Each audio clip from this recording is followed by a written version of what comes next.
The losing streak ends right now. CHGO Bears pregame show coming up.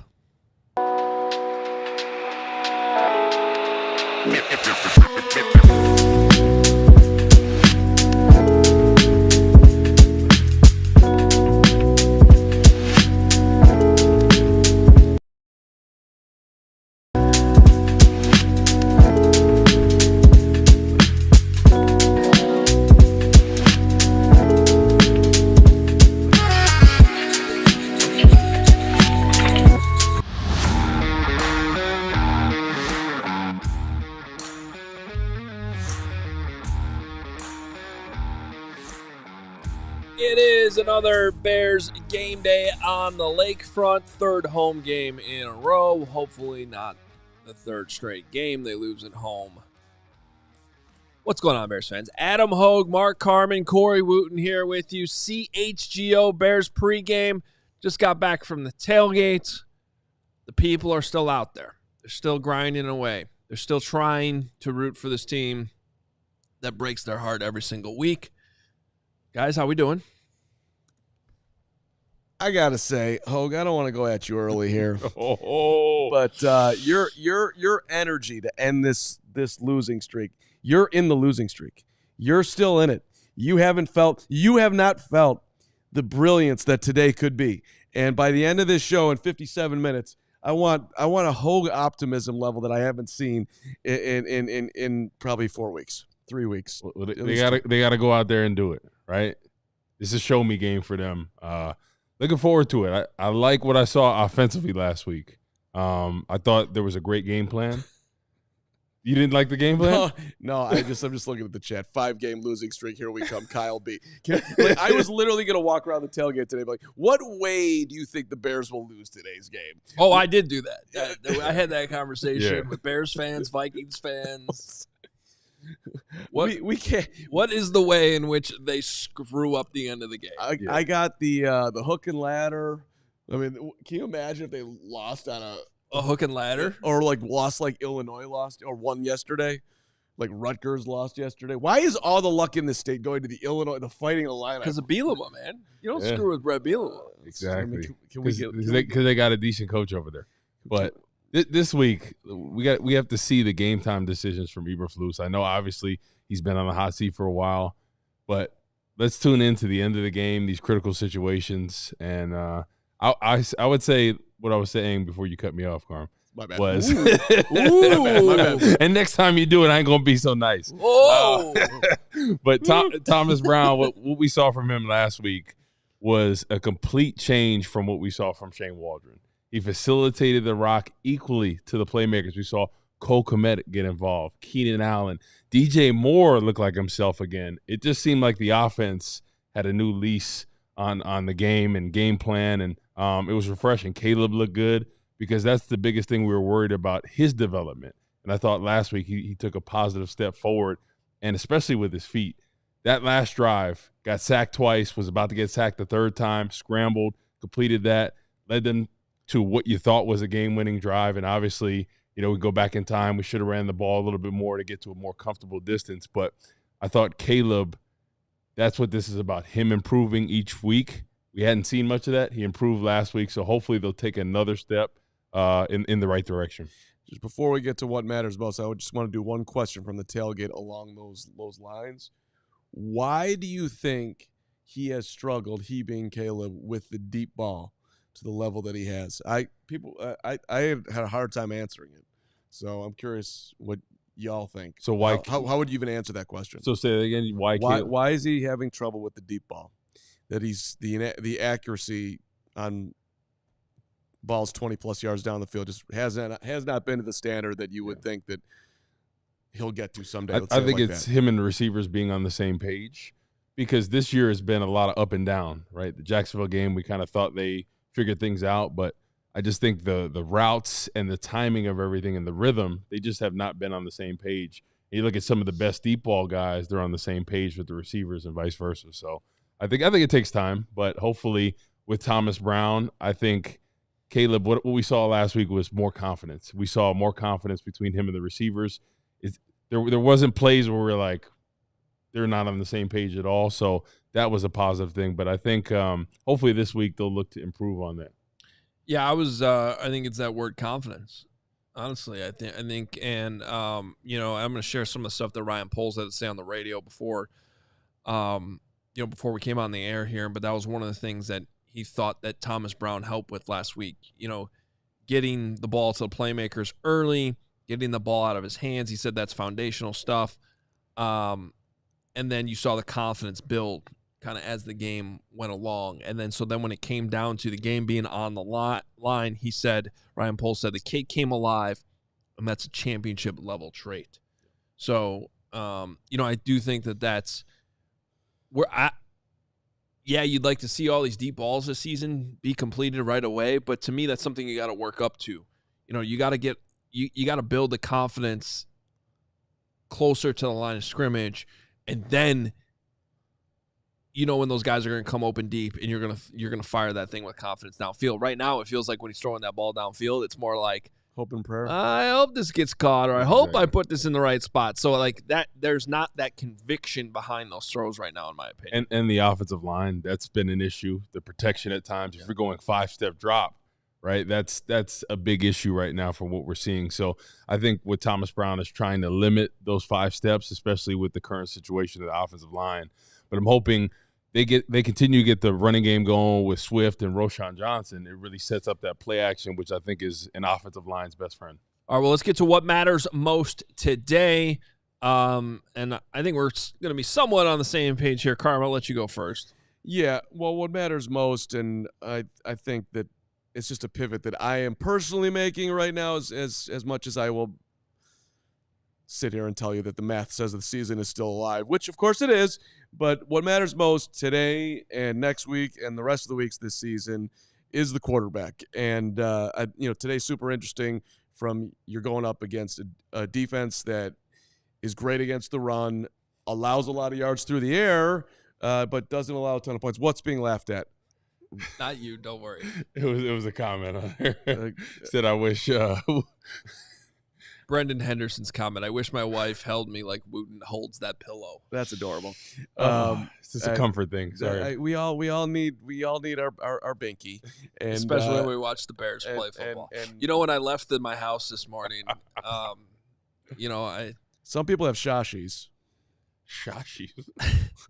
You want to shout out who's in the house today? Well, yeah, we got the Bernfelds are here, the amazing Bernfelds of Jackie and Layla and Beckett, who's deep in our Blitz video game, and they're doing some coloring over there. I believe that they're going, my girlfriend and company, they're going to the Slime Museum, not watching the Bears.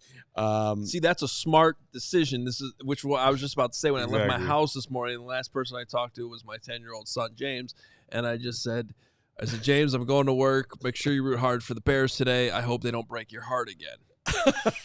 That's how I left. That's how I left the house. That's good parenting. Yeah, exactly. It's been tough. Well, what was bad parenting was I brought him to London, and since I brought him to London, he actually now cares about the results, which I'm not sure he ever really did before that game. And it's just been nothing but heartbreak. Yeah, to think back to London when James was the MVP, dancing away on the yacht cruise or whatever that was amazing. Thank you. True Fan Travel, all that, and it's just gone straight in the toilet. I mean, James earned his paycheck that did. Day. He absolutely did. What matters most, though, back to me is Caleb. And look, I made not to jump ahead here, but I am putting my money where my mouth is on a big day for Caleb. So wow, easy. Put a little extra in there. Baby. Yeah.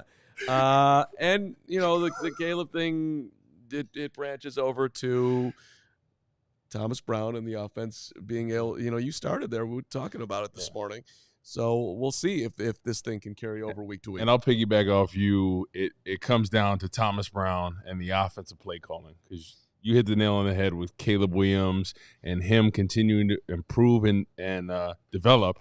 And it's all about the offensive coordinator, right? The balance with the run game, getting Roschon Johnson at least 10 carries. First time he's had significant touches in there.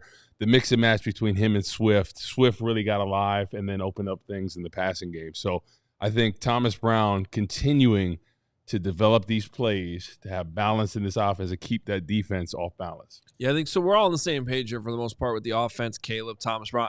There's just another guy I don't want us to forget about, and that's the other top 10 draft pick that the Bears had this year. And so for me, it's Caleb and Rome Odunze.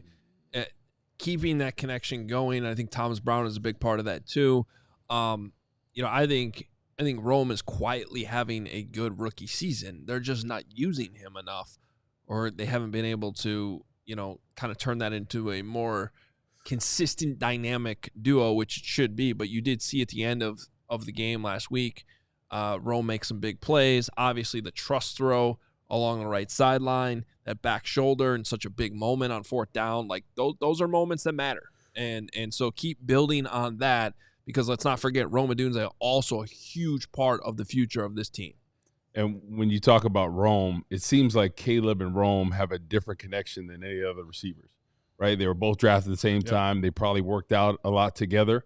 So they seem to be on the same page. So it's always good to have that one security blanket that, when the game's on the line, you're able to connect with him. So going forward, hopefully they can continue that. And they're playing video games together, which I do wonder how that is being digested by our new OC, Thomas Brown. Would rather you guys Madden? Are you going over the playbook together too? Because he seems like a pretty direct Thomas Brown. So, but I think it is a good underlining for the Bears' future that these two clearly have a friendship and a working relationship going on at the same time. We also need to talk about inactives. There was there weren't really any surprises today, but there's one interesting one, I know, as we look at the inactives list, and obviously right at the top of the list is the one that I was going to refer to. We know Elijah Hicks is out, Ryan Bates is out, Karan Amagaji was actually technically questionable this week. He's still out. All that's good. But earlier in the week, we saw Colin Johnson promoted from the practice squad to the active roster, and he is up today instead of Tyler Scott, who is inactive. Carm, your thoughts? So I've been wanting Tyler Scott to, I don't know, get a target this season. He's been active every single week, and this is a guy in his second year who does have significant speed, one of the fastest guys on the team, and it's just bizarre to me, honestly, that he hasn't been used at all in some level of developing young players on this team. I get it that they there's more talent in that room with Rome and with Keenan, but the fact that he hasn't gotten any run at all hasn't really made sense to me. And when Colin Johnson got booted up, I'm like, well, it's either someone's hurt, which we had. Yeah. Which wasn't being talked about. I'm like, oh, so Tyler Scott's going to be inactive this week. So it's just this is a punting on a 4th round draft pick. Basically, is what they've done. Unless some at the end of the year here they start playing him above, say, Keenan, because he's going to be out the door. But that doesn't feel like a Flus thing to do. Yeah, I think it tells me that he hasn't bought the trust of the coaching staff and maybe the players, right? And what he's doing in practice, they maybe don't feel comfortable with him because, like you said, he's a burner in there, and it's hard to find really fast guys. So maybe he's not doing everything to convey that, hey, I need playing time out there. Because I thought coming into this year, I thought he would get some targets, some catches, but we just haven't seen any of that from him. Yeah, and but I also think it's a reflection of changes that come. A lot of times when you see a coaching change, personnel changes. And I don't think it's an accident that, a week after Thomas Brown gets the OC job, they have those meetings after the first game. Hey, who can help us? Who can't? I think there's also a special teams element to this too. It'll blocking too. Yeah. Johnson's a better blocker. Colin Johnson in the preseason, I thought turned out to be a pretty good cover guy. Exactly. Kickoffs. And so I'm sure behind the scenes he's been developing those skills. He's been in the league for a while, but I don't know how much of that he's really done before this year. So he had a great preseason. Yeah, he really did. I mean, and maybe Thomas Brown's sitting there going, hey, what happened to this guy? There was something there. Let's try to get that involved here somehow. Again, hey, listen, big target. Also, worth noting too, Keenan Allen getting banged up Friday. He's active, but is he going to be full go today? Can he play all the snaps he needs to play? Deontay Johnson usually fills in, but, maybe there's an element there too where they're thinking, Colin Johnson, if he has to fill in for Keenan Allen's routes, maybe he can help a little bit more. It's a good underlining too. I expect I will go on the record. I'll bet you Colin Johnson gets at least one target today, which would give him one more target than Tyler Scott's had all season long. All right, we'll take our first time out here. I'll share what Ryan Poles had to say here in a little bit, and there's also a video from the tailgate we need to break down and analyze. It's very, very important, and it's quite frankly a little disturbing. But this does not sound good for me. Yeah. Oh gosh. If you happen to be wanting to go to the game still, there's a great app to use 45 minutes for kickoff, really any time, but especially right now, crunch time right before a game. It is game time, so you want to use Game Time. Game Time has a new feature called Game Time Picks that makes getting tickets to seeing your favorite teams play live even easier. Game Time Picks filters out all the fluff to only show you incredible deals on great seats, so you don't have to waste time searching through thousands of tickets. It's truly a great app. You log in, and the Game Time Picks is going to show you the best seats, the best deal. It's going to give you views of your seats as well, so you know exactly what you're getting. And by the way, it's not just for sporting events, concerts, comedy. My wife really wants to go to Taylor Swift. I tried to look on the Game Time app last night for last-minute tickets in Toronto. Maybe skip that one. But they were still showing the best deals at the right time. So you check it out right now. They'll give you all-in pricing too, which I really appreciate. No one wants to be surprised with all those fees at checkout. With Game Time, you hit all-in pricing. You know exactly what you're paying up front. They also give you the lowest price guarantee and Game Time ticket coverage. So take the guesswork out of buying tickets with Game Time Picks. Download the Game Time app. Create an account. Use code CHGO. You'll get $20 off your first purchase. Again, terms apply. Create an account. Redeem code CHGO for $20 off. Download Game Time today. What time is it? Game time. All right. Was that the dog? Shout out to our friends. It gets weirder every week. I'm going to keep going with that one. Shout out to our friends at CIRCA Sportsbook. Whether it's pro or college, you have to bet football into CIRCA Sports Illinois. I used it this morning. Thank you for the value, CIRCA. Greatly appreciated. Sports betting the way it should be. CIRCA Sports Illinois has high betting limits, low holds, exceptional customer service, and a better money line than you can find elsewhere. So thank you for the money line, CIRCA. Let's go Bears. Bet on all your favorite teams in every game this season. Spreads, props, futures, or in-game. CIRCA Sports has it fun and bet like a pro or like Carm from anywhere, anytime in Illinois. Download your new bookie today at circasports.com. You got to be 21 or older. Gambling problem, call 1-800-GAMBLER. Hoge should underline, by the way, we have our Black Friday sale coming here. And listen, the sale is going to go live after Thursday's game, but diehards, you can get in on the sale on Tuesday. So, you get some sweet, like, Chicago diehard shirt right here that just feels oh so comfortable. You can, get one of these bad boys, which, by the way, when you become a diehard, you get one of these or whatever shirt you want for free, which is a sweet thing. Amazing deals, by the way, all over the site coming up here for Black Friday. So, ALLCITY.com, become a diehard, get yourself a free shirt, get fired up for Black Friday, get access to the Black Friday sale on Tuesday. A lot of good stuff going on right there. All right, can we take a look at this video? This is from the tailgate. I will warn you that we had to, first of all, viewer discretion is advised. We also had to take the audio off the video because copyright infringement reasons. Just picture as you're watching this jump around, playing in the background as your favorite, our favorite, maybe no longer Jenny's favorite after this video, Greg Braggs Jr. dancing with some bears at the tailgate. Again, jump around playing in the background. And what just happened there? Did he just back up? It was a little bit of little bit of butt. He's dancing like it was juvenile. Back that thing up. Oh my gosh. That's terrible. He has the worst rhythm in the world. That's awful. I was actually kind of impressed. You thought it was? Can we see that again, Steven? Yeah, one more time. I just.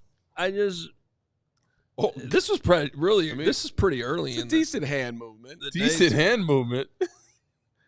I mean, this guy's got like 2 torn ACLs. How's he doing this? How's he doing a lot of things? You do have to factor in, the knee issues. I mean, look, the bear, she's doing a great job.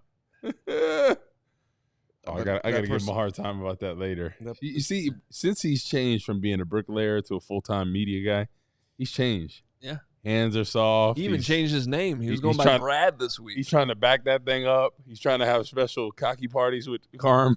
Whoa. I mean, whoa. Bottom line, I don't know if that bear is ever going to come back to the tailgate, but let's hope that she will. And that is the type of entertainment you get when you come out to our tailgates, which our next one is not until when? At Detroit. December 22nd. Wow. Home against Detroit. We have nice 2 that cold. week. 22nd and 26th, isn't that it? There's 2 home games left? Is that right? I believe that's it. Yeah. Then we go to Lambeau. Going to get melancholy. And, big word. It's coming to an end. you better come to the last 2. I kind of like those jackets, those bear jackets. Yeah, those are dope. I mean, you want to stay warm in a game. That seemed like the way to go. It was a great time at the tailgate today. Thanks to everybody who came out, and I, of course, will shout you out later in the week. But Skeeter's right. I do throw the best cocky parties. All the options, buddy. All the options. Oh. We're not playing around. Can we get a CHGO shirt? People were asking about can we what kind of cockies we had there today, and I just said we got the best Miller Lite ever, one of our great sponsors. Oh, get you. And a bunch of other options too. But I just leaned into the Miller Lite because that started my day good. Thank you very much to our friends at Miller Lite. You're up, Hoge. Yeah, I was going to say, once again, I'm being put in a position where the transition back to football is pretty much impossible. I will give you a little nugget on the Vikings inactives. Tight end Josh Oliver, other than Brett Rippon and Dan Feeney, by the way, inactive today. Brett Rippon, longtime Bears for life. Brett Rippon and Dan Feeney. Josh Oliver is inactive. You might be going, hey, who's Josh Oliver? That's fine. But shout out to my guy, Alec Lewis, who covers the Vikings for The Athletic. He had this nugget the other day. Josh Oliver has been on the field for 77% of the Vikings' run plays this season. So that could be significant. The Vikings' running game is not that impressive. So if you're just looking at matchups, considering we know that's one of the Bears' weaknesses, that might be something that plays in their favor this week, that the Vikings are not necessarily strong in the run game. Can I give you the flip side of that, though? Sure. That means we're going to see more TJ Hawkinson today. He has yet to play 50% of the snaps since he's been activated from that torn ACL. But I don't like that. But can he? I think he can. He's looked fine. They're just limiting him. Now They don't have much of it. I think it's just him and Johnny Munt, I want to say, is the other tight end. Yeah, I believe so. You know how many former Bears are on their practice squad? Travis Bell, Robert Tunyon, Jonathan Bullard, Dan Feeney. I won't say what I was going to say. Is Bullard on the practice squad, or is he? He's not active. I think he's starter. I think he's a starter on their D-line. Mm-hmm. On the roster or the practice squad. I'm sorry. Okay. Excuse me. My bad. Brett Rippon. Yeah. I mean, anybody wants any knowledge on the Bears, it's available to them. If Kevin O'Connell's the one good thing is offensively, Thomas Brown is in town, so different game plan than Waldron. Now, speaking of stopping the run, I think this probably, if you're going through some of the things Ryan Poles talked about on ESPN 1000's pregame, you're going to hear, okay, Thomas Brown, Caleb Williams, all this stuff. Kind of like slip this little nugget in here. I'm interested, especially Woot, your reaction on this, because I'm a little curious on what it could mean.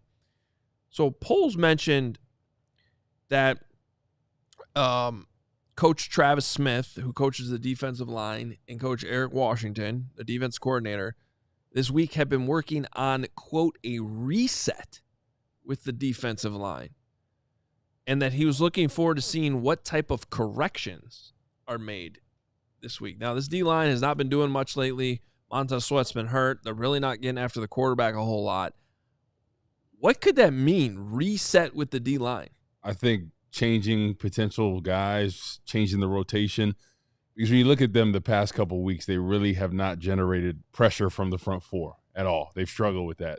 A lot of their success has been from the blitzes, and this scheme in general is based off the front four pressure. So Eric Washington, when he coached me when I was first on the Bears, when Rob Marinelli was the coach as well, that's a big thing. If we weren't generating pressure with the front four, they try to mix and match that lineup all day. So it's going to be interesting, especially in pass rush situations. Maybe do they bring some ends inside and a kind of NASCAR package, how they have these different guys this week ready to go. And who knows, maybe this could be a week where, they generate some more pressure just because he's getting on them, about everything, especially just the lack of pressure. So I think Montez Sweat for me has been the most surprising, just how he's played. I know he's been banged up this year, but last year was an X factor for this defense. Yeah. He really reinvigorated that defense. This year we just haven't seen as much. And I think, definitely health has been a concern, but he just doesn't have that same burst, that same get off. He's not as disruptive as he was last year. I mean, you have to go back a little while now. I mean, we are talking about the Commanders game on the 27th, almost a month ago, last time Montez Sweat had a sack. So whatever they're talking about as far as resetting this defensive line, you got to get your big guy going. And I know health's been a huge part of this.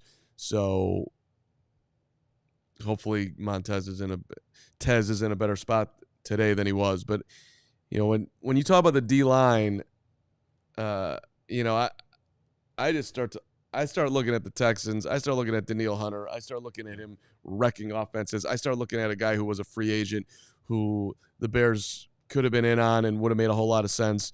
And basically you would be paying him the same amount of money that you're paying Keenan Allen. So, I mean, if you want to, I just took a weird turn there, but it's No, look, man, we talked about all offseason, the line of scrimmage on both sides of the ball and how it just felt like they hadn't done enough. Now, I'm curious to see how much Austin Booker can give you. Like, is that part of your reset? Do you play him more? I mean, the snap counts on the D-line I'm going to be looking at very closely after this game. The thing with Booker, and I assume you guys both agree, he's just got to get bigger. I mean, when he's out there, get stronger. It's not. In the run game, I think that's where he falls short. I think pass rush-wise, he's given some great reps. But every time there's a breakdown in the run, it's usually because he's out of gap, he's getting washed down.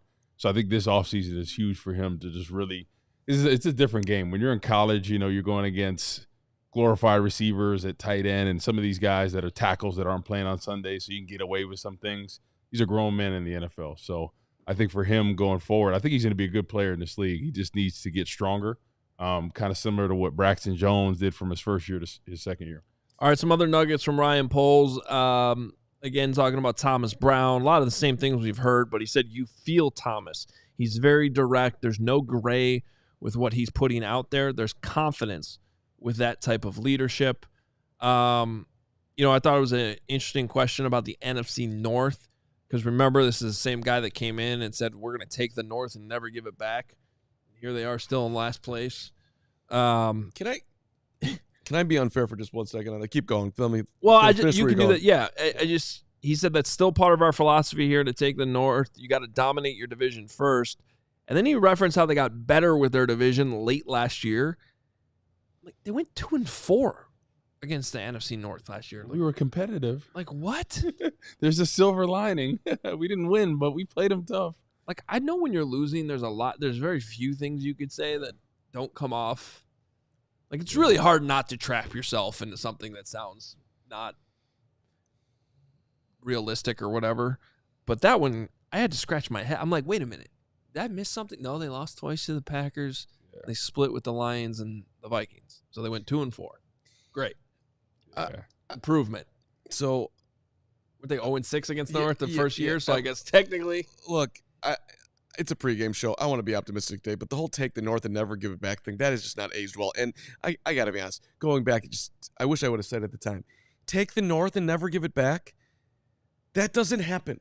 There's the NFL's a parity league. How about we win our division, we're in contention to be a division champs consistently. Something along those lines. You're not going to take the North and never give it back. That's not how it works. And you're not going to reinvent the wheel with the hits philosophy. Like I just like to see some living in reality type of stuff here versus just like sort of fancy sayings that are currently going on. Yeah, I real quick, I hate to take back the North thing because think about it. The team from the North, Green Bay, mopped us 11 times in a row. Yeah. So what are we taking back? I don't know. We're still gonna beat the Packers soon enough. You're gonna give it back at some point. I don't know. It's a moronic thing. I get it, but it annoys me. You said that very confidently. I'm not sure they ever beat Green Bay ever again. It's all over ever again. Yeah. All right, we'll take another break. I have a couple more nuggets from polls, and then we'll get to Nicholas Moriano, who's standing by at Soldier Field. But first, hey, the Black Friday sales event is going on all month long at Ray Chrysler Dodge Jeep Ram. That means you can score huge Black Friday savings on your next vehicle the entire month of November. Do not let these deals pass you up because you can stop in today. You can browse their huge inventory of new vehicles right now.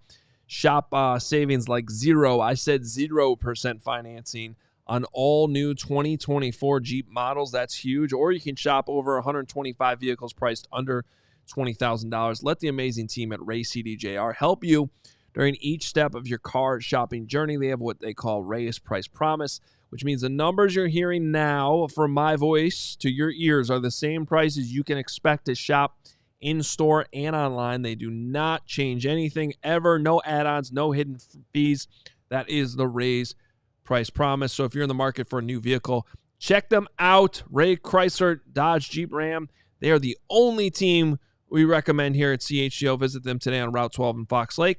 For more information, visit Ray CDJR in Fox Lake or raycdjr.com, serving the community since 1963. Thank you to our friends at Saturday Neon, which was started by two college friends. That's adorable. And they make officially licensed collegiate logo LED neon signs, which is, of course, perfect for your home, your office, your dorm room, your fan cave, your bar. Wood could probably put it on his lap and it would look good. Check out their new essential collections featuring almost 50 of the biggest schools across the country and counting for only $75. No better way. You get a sweet Northwestern sign right there. It would be amazing. I don't even want Northwestern right now. Come on. No better way to represent your favorite Big Ten team. Don't worry about the 50-6 yesterday. That didn't happen. The LED lasts up to 100,000 hours, so you'll be enjoying your sign for years to come. Super easy to install, which is huge for me, using the provided hardware or with the 3M command strips. Low voltage, they don't get hot. It's always safe to the touch. Perfect gift for the upcoming holiday season. CHGO has used Saturday Neon to get our studio signs, and they do, of course, look great. Look at how good we look over here. Use the code CHGO for 10% off your order at SaturdayNeon.com.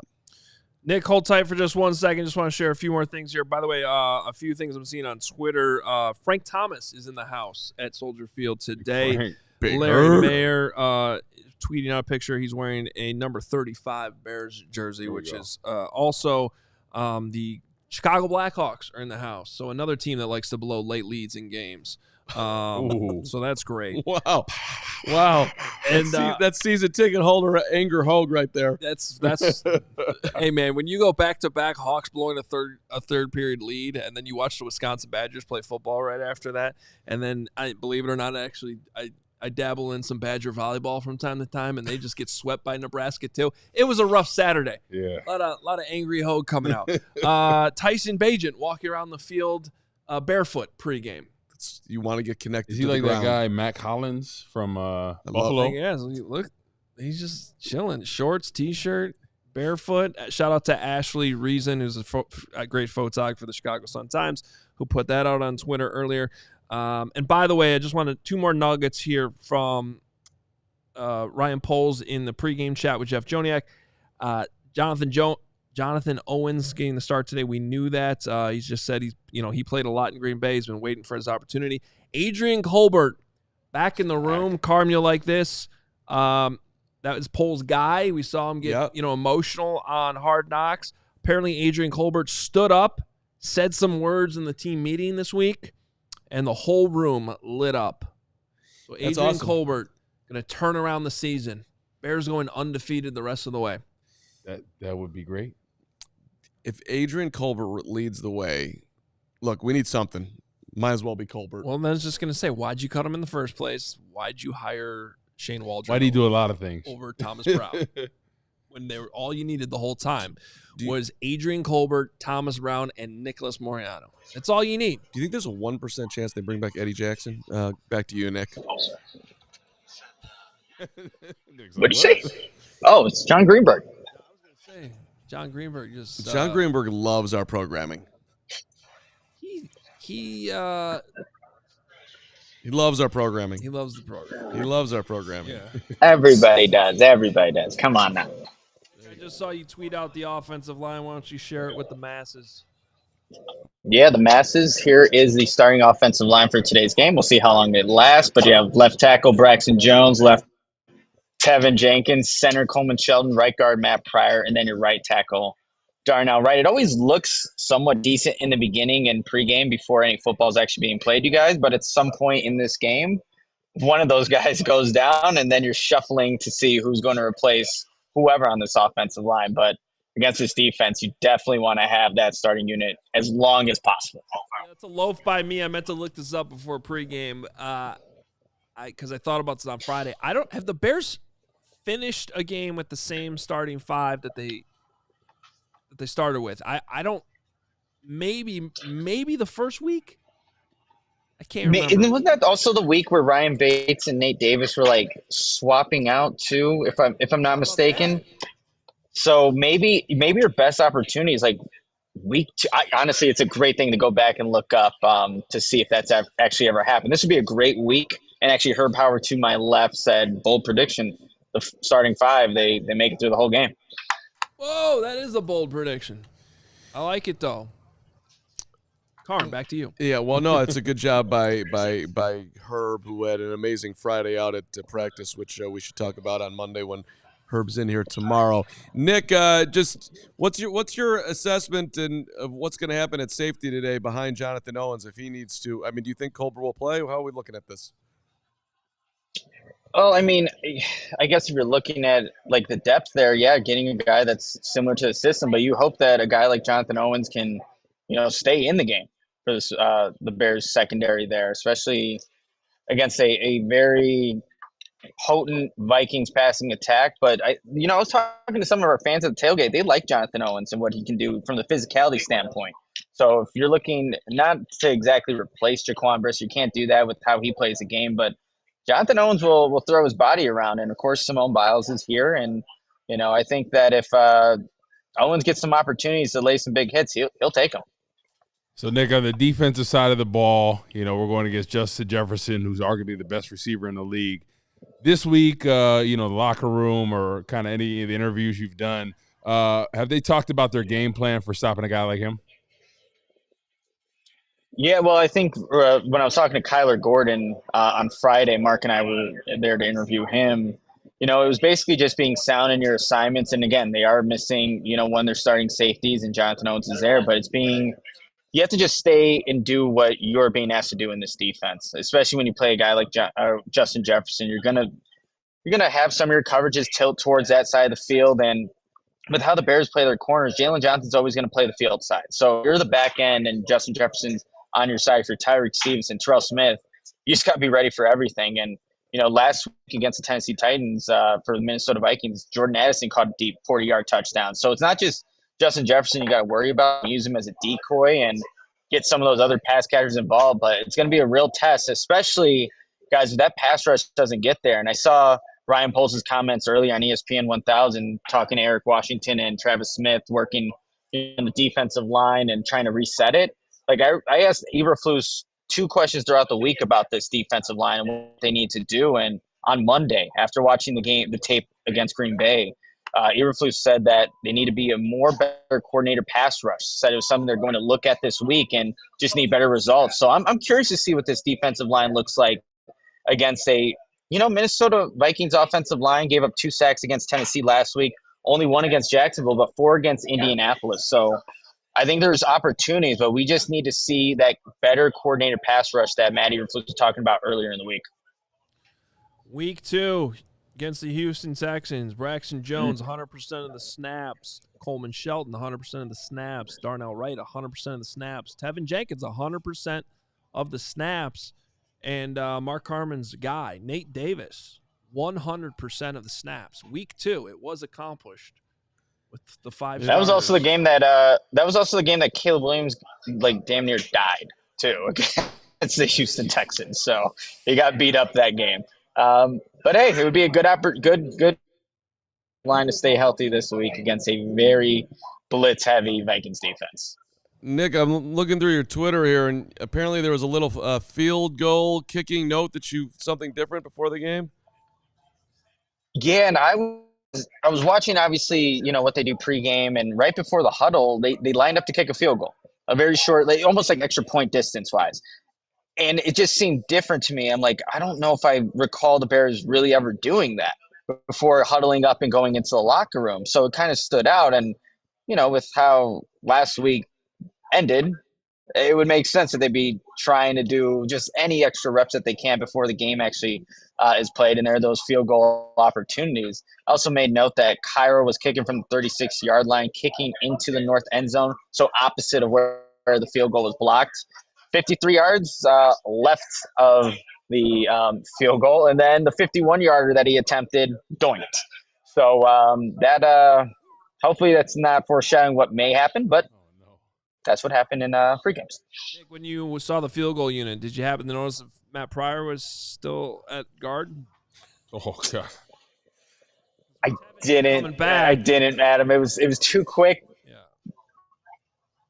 Yeah, I didn't get a chance. Unfortunately, it happened, and I just noticed they were out there in the first place, so I didn't get a chance to see who was actually lined up on the interior of the field goal unit. Well, I think they should just have Cole come at long snap. That's fair. Hey, Nick, last one for me. Where do you think, if anywhere, the Bears have an edge today? That, Mark, is a great question. Man. A little on the spot there, but, if you think there's no edge. Teams. Yeah. What'd you say, Adam? Special teams, I don't know.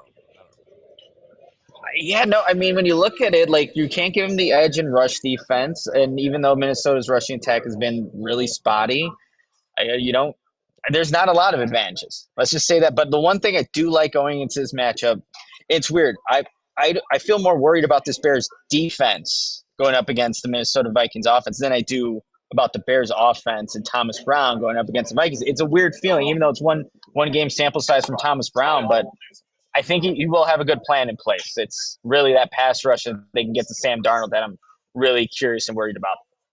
Ronald Kreider in the chat says the Bears have an edge at groundskeeper, which I don't even know about that. Yeah, I mean, Roger Bossert does not work for the Bears, so I'm not sure.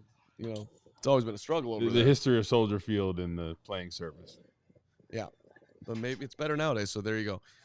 All right, anything else for our guy? Nick, you got anything? No, that's it, you guys. Let's just see how this game ends. I've been telling that to everybody. The Bears have been literally finding every way to make it a terrible ending. Maybe this one can change. We'll see what ends up happening. But looking forward to talking to you guys after the game. All right, Nick. Thanks, Nick. All right, you guys. Great win for me against Nick on the ping pong table on after Thursday's show. He embarrassed himself as per usual. Back to you, Hoge. Wow. Who's your best competition? Nick. Not me? No. You're okay. We'll see today. I mean, there's potential there, but your consistency on the table is just not there. Okay. I would be afraid of you if you were playing every day. Yeah. There's the last time I played ping pong before we played this year. Yeah. Was last year. Right, exactly. I know. I see the talent. Yeah. I'm not saying I don't see the talent. Yes, Hoge. Yeah, I guess we should talk about our prop bets. Yeah, because I got a good one. I got a good one for you. I got a real good one for you. Here, okay. Because we're gonna run it right back.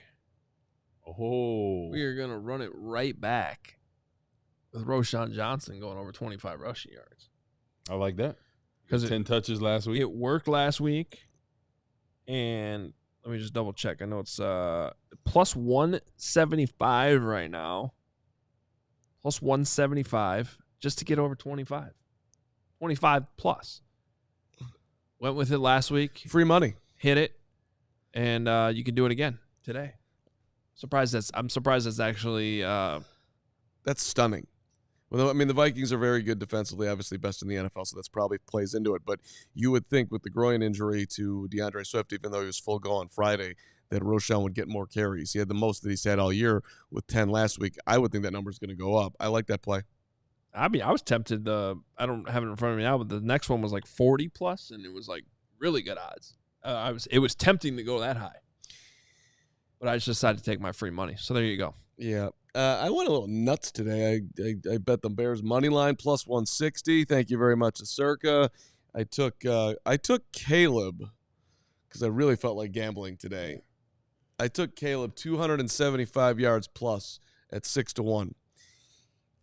Vikings give up a lot of yards through the air, so and I'm betting on you, Thomas Brown. And I'm betting on you, Caleb Williams, and I like 6-1. So felt like a low-level gamble play here. Let's go. I mean, it's not 400 yards. Can we get to, we could touch 300, right? It can be done. So I'm hoping that's what I'm really rooting for today, that, the QB and the offense can get something going through the air. Is there a Caleb Williams rushing yards in this? Is there a bet? Sure. I don't know if you want to go there.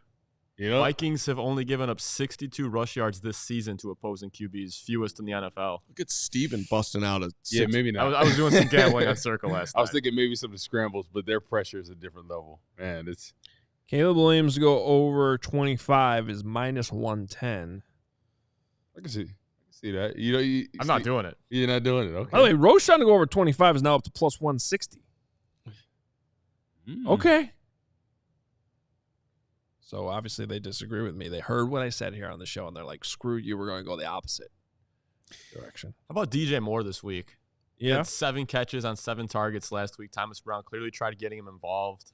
I look at his over-under this week. It's 46.5. That seems pretty low.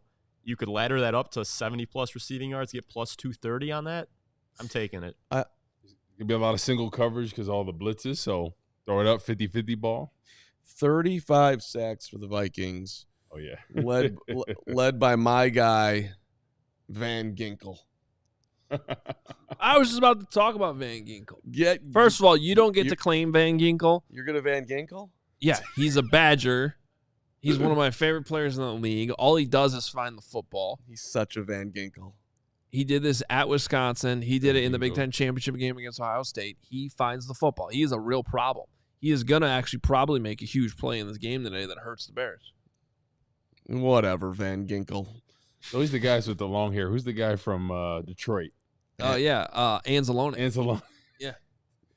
Always has good games against the Bears. Van Ginkel's got 8 sacks that leads Minnesota, but, you got. We didn't need him.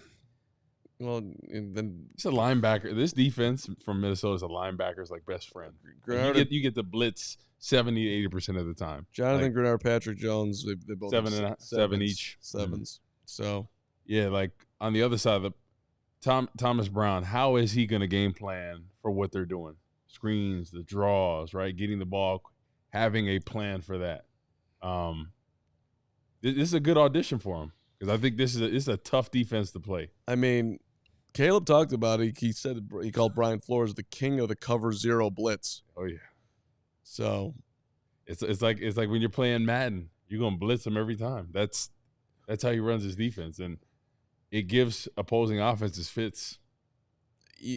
Hoge's a big fan of, and actually Nick's a big fan. We could have brought that up with him. Forgot about that. My bad, Nick. I know you're still listening.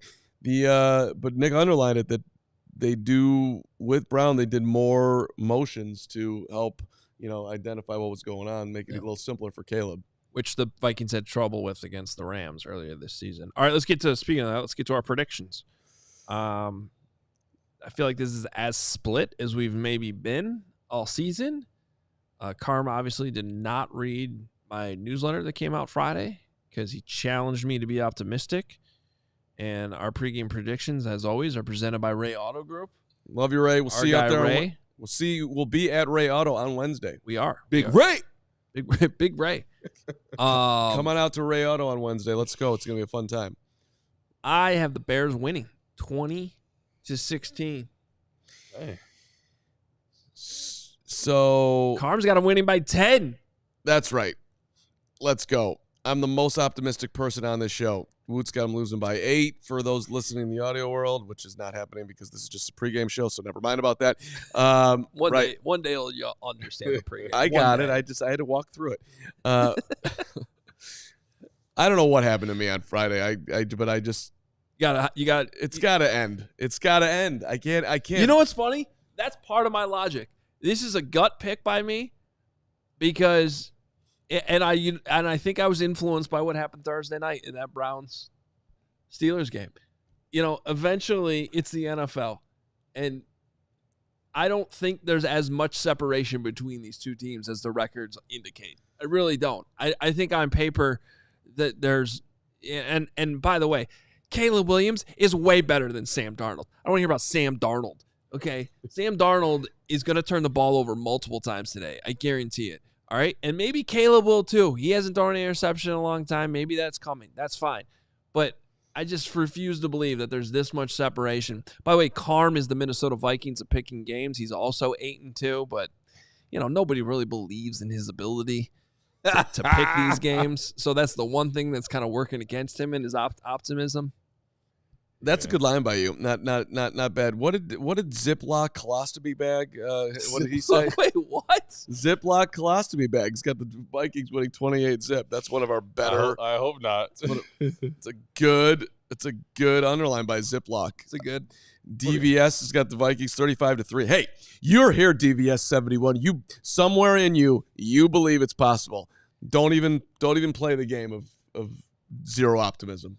Yeah, I think this is a tough one on both sides of the ball. I'm nervous because obviously the pressure the Flores and company is going to bring, but then on the other side, defensively, just a lack of pressure, and they got Justin Jefferson that potentially they could try to match it up where he's one-on-one on Stevenson most of the time. So he's one of those guys that can hurt you, especially if the Bears aren't generating pressure. Hawkinson's starting to get healthy. He had a pretty good game a couple weeks ago against the Jaguars. They're going to give him more snaps, so Aaron Jones has been streaky. Bears have struggled to stop the run. So I think for me, this game defensively, I think it comes down to that. Are they going to be able to stop the run with Jones, and are they going to be able to stop Justin Jefferson? Those are your pregame predictions presented by Ray Auto Group. Go check them out in Fox Lake. And Wednesday's a great day to do that because we are going to be there doing our show live from Ray CD JR on Route 12 in Fox Lake. Come see us. Should be a great time. Let's get to Supers to close out our pregame here. Get to kickoff. Our guy, Joe. Oh, do I need to read that first one? Yeah. I can't. It's too small. I can't read that. Not your average Jane, $5 super chat. Not your Bears are winning today 20-17. There we go. Joe Henschel, my guy. Our guy down in Indy, $5. Accuracy issue. I think a part is Eberflus saying if it's not there, then really put it somewhere no one can get it, a.k.a. every drive ends with a kick. That's what Joe, it's a good underlining. It's true. And that's what we're hoping that Thomas Brown doesn't think like Matt Eberflus, which we know by the way that he. Well, I don't know about that. That is something I do think is important to end every drive with a kick. But no, it's called end every drive getting better the rest of the season. Okay. Just get better. Win, lose, or draw. Bear Forever 14, $5. Greetings from Soldier Field. My second Bears game in 11 years came all the way from Joliet, Montana. I'm about to say Joliet. I'm like, it's not that far. I was like, Joliet. To watch the boys bring me a win, bear down. That's awesome coming from Joliet, Montana, which that's a part of the Billings area, Joliet, Montana, by the way, Hoge. You should know that. Andrew Billings? No, Billings, Montana was, back in my college play-by-play days, I spent a lot of time around Billings, and we had a great, it was awesome. So Montana's on my bucket list. Crystal, $10. Hey, everyone. Sorry I missed you all today. I had to stay in, get some rest. Bears win today, 23-21. Bears, love you guys, and bear down. Bear down, Crystal. Unacceptable. The Joliet, Montana Public Library recently added the book I'm Not Scary, just in case you wanted to know that, on my Joliet, Montana. That's what I do. When you come from Joliet, Montana, I research Joliet, What's your Montana. favorite place to get a drink there? or whatever you call it. So many places to get a good one in Montana. Carman, Kurt Signetti, the kings of Google. All right. Love Signetti. Back in point, $10. It's the hope that kills us. Post-draft, the story was, quote, it's all about developing the QB. And we beat the Jags and Panthers. It feels like the story became playoffs or the season is a bust. Mm-hmm. In fairness, we were talking playoffs all offseason. Ben Wunderlich, $5. Sorry, Nebraska boat raced Wisconsin last night. Hoge, go Big Red. Bear the F down. Jack Waddle was a test pilot on the maiden flight of the Boeing 747, and he's from Joliet, Montana. Jack Waddle. Related to Tom Waddle? Waddle. Then he waddles away. We are taking auditions for new co-hosts starting immediately. Jack Please Waddle. send them in. Nolan Doe, Bears fan, $2. Please tell Nick we know better. And then he yells at me, another $2. Adam, you know better. I do know better. I am prepared to lose again. Jack Waddle knew better, too. That's why he was a great test pilot. Not your average Jane, $5. Bears are winning today. Oh, did we do that one already? Gritty, $10. Bold prediction. Bears score a touchdown in the first quarter. Cockies on Carm if they do. Yeah. I got you, Gritty. You're my guy, Gritty. Good to see you today, Gritty. Got plenty of them for you. Missed you, Gritty. All right. We are out of here. You know where to be as soon as the game ends. Right damn here. CHGO Bears postgame show coming up as soon as the game is over. Greg Braggs Jr. will join the three of us. We'll have Lance Briggs, Alex Brown in the house as well. They'll join us for part of the postgame show, and then they'll have Briggs and Brown coming up right after the game. Can the Bears finally end this losing streak? Can they get an NFC North win? Can they just not crush the hopes and dreams of Chicago for one Sunday? We'll find out together right now. See you on the postgame show.